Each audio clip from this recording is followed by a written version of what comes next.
Welcome to Penrose Learning, where we make understanding easy. You start by making the trailer immobile and safe. Park on firm, level ground. Place chocks both front and back of the opposite wheel to stop movement. Once done, disconnect load or stabilize tongue weight so the trailer won't tip. Put on gloves and locate your spare, lug wrench, pry bar, and 2 heavy-duty jack stands. You want redundancy, 1 support under axle and 1 under frame. Make sure tools fit the lug nuts, mismatched tools strip fasteners. You now break the lug nuts slightly to avoid spinning the wheel later. Loosen each nut a turn or 2 in a star pattern, do not remove them.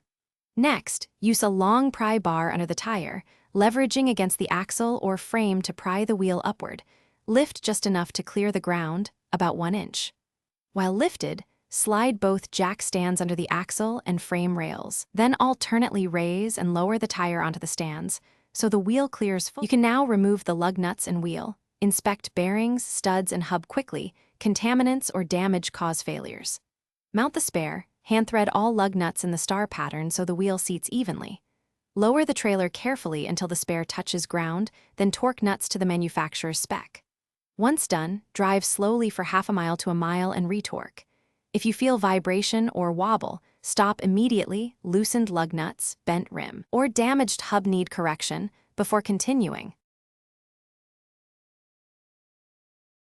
Thanks for watching. If this was helpful, leave a like and consider subscribing. See you next time.